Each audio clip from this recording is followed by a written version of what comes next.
Levy पुस्तक 16 पर्व और हारणकर दुई पुत्र सदाप्रभु निकटवर्ती होई मलाउतारे सदाप्रभु मूसा सहित आलाप कले। सदाप्रभु मूसा कहले, तुम्हें आपणा भ्राता हारण को कुह जेपरी ताहार मृत्यु न हुए।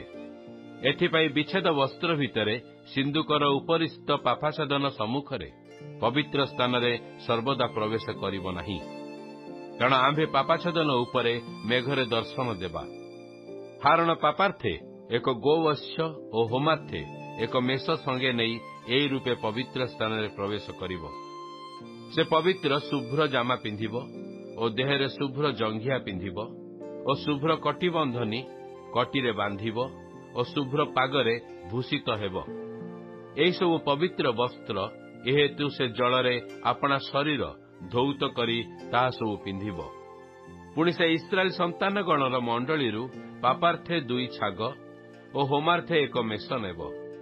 आउ हारण आपणा निमंते पापार्थक बलिर जो गोवत्स ताकू आनी आपणा निमंते और आपणा घर निमंते प्रायश्चित करिब। तौ से दुई छाग नहीं समागम तंबुद्वार निकटरे सदाप्रभु सम्मुखरे ठिया कराइब।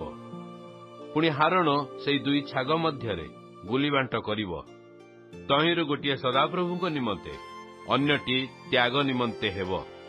पुणी जेउ छाग गुलीबांटरे सदाप्रभु निमंते हेब, हारण ताकू नहीं पापार्थे बलिदान करिब। मात्र जेउ छाग गुलीबांट द्वारा त्याग निमंते हेब, से जेपरी त्याग निमंते प्रांतर को पठा जाई पारिब, एथिपाई ता निमंते प्रायश्चित करिबाकू सदाप्रभु सम्मुखरे ताकू जियंता ठिया कराइब। एउतार हारण आपणा निमंते पापार्थक बलिर जो गोवत्स ताकू आनी आपणा निमंते और आपणा घर निमंते प्रायश्चित करिब। पुणी आपणा पापार्थक बलिर से गोवत्स को बध करिब। आउ से सदाप्रभु सम्मुखस्थ बेदीरु प्रज्वलित अंगार धूपधानी रे पूर्ण करी और मुठिए चूर्ण सुगंधी धूप नहीं विच्छेद वस्त्रर भितरकू जीव। सदाप्रभु सम्मुखरे अग्नि रूपरे से सुगंधी धूप देव।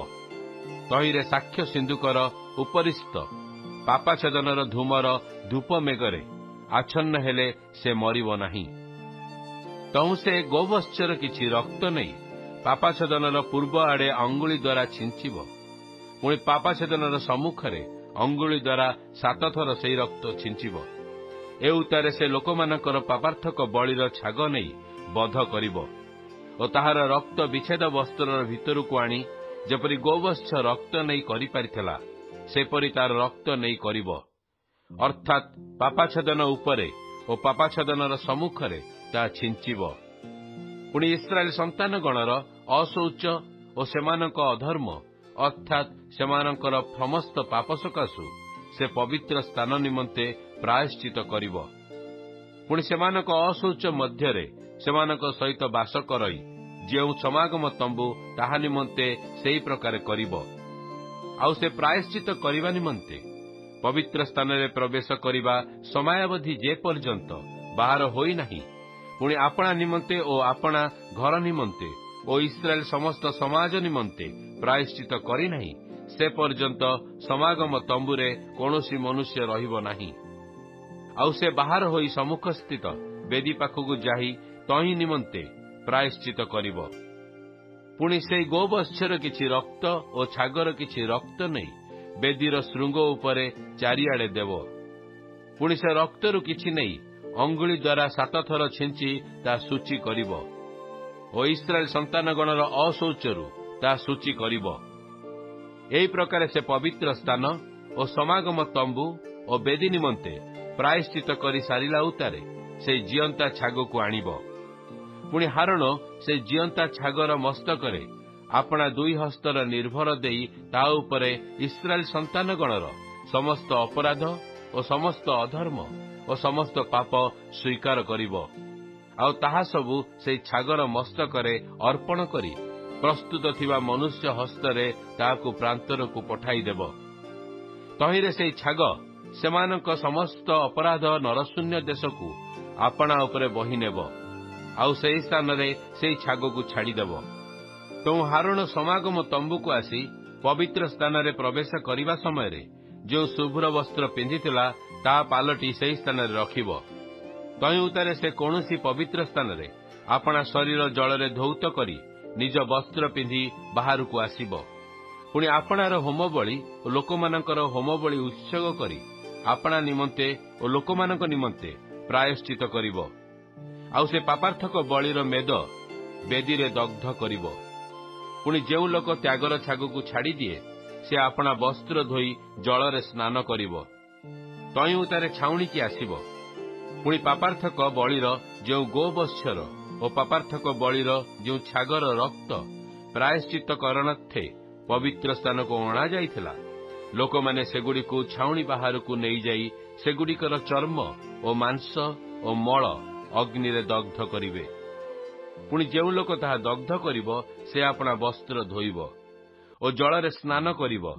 ତହିଁ ସେ ଛାଉଣି ଭିତରକୁ ଆସିବ। ତୁମ୍ଭମାନଙ୍କ ନିମନ୍ତେ ଏହା ଅନନ୍ତକାଳୀନ ବିଧି ହେବ।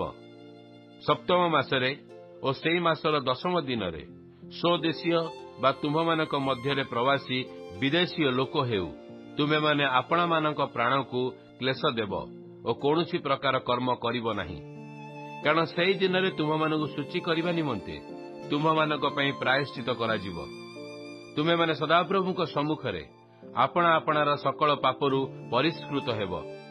ତାହା ତୁମ୍ଭମାନଙ୍କ ପ୍ରତି ମହାବିଶ୍ରାମ ଦିନ। ତୁମ୍ଭେମାନେ ଆପଣା ଆପଣା ପ୍ରାଣକୁ କ୍ଲେଶ ଦେବ। ଏହା ଅନନ୍ତକାଳୀନ ବିଧି। ପୁଣି ପିତାର ବଦଳେ ଯାଜକତ୍ୱର ପଦରେ ଯିଏ ଅଭିଷିକ୍ତ ଓ ନିଯୁକ୍ତ ହେବ, ସେହି ଯାଜକ ପ୍ରାୟଶ୍ଚିତ କରିବ ଓ ଶୁଭ୍ର ବସ୍ତ୍ର ଅର୍ଥାତ୍ ପବିତ୍ର ବସ୍ତ୍ର ସବୁ ପିନ୍ଧିବ। ଆଉ ସେ ପବିତ୍ର ସ୍ଥାନ ନିମନ୍ତେ ପ୍ରାୟଶ୍ଚିତ କରିବ ଓ ସମାଗମ ତମ୍ବୁ ଓ ବେଦୀ ନିମନ୍ତେ ପ୍ରାୟଶ୍ଚିତ କରିବ। ଆଉ ସେ ଯାଜକଗଣ ନିମନ୍ତେ ଓ ସମାଜର ସମସ୍ତ ଲୋକ ନିମନ୍ତେ ପ୍ରାୟଶ୍ଚିତ କରିବ। ପୁଣି ଇସ୍ରାଏଲ ସନ୍ତାନଗଣ ନିମନ୍ତେ ସେମାନଙ୍କର ସମସ୍ତ ପାପ ସକାଶୁ ବର୍ଷ ମଧ୍ୟରେ ଏକଥର ପ୍ରାୟଶ୍ଚିତ କରିବାର ତୁମମାନଙ୍କ ପ୍ରତି ଅନନ୍ତକାଳୀନ ବିଧି ହେବ। ତହୁଁ ସେ ମୋଶାଙ୍କ ପ୍ରତି ସଦାପ୍ରଭୁଙ୍କ ଆଜ୍ଞାନୁସାରେ କର୍ମ କଲେ।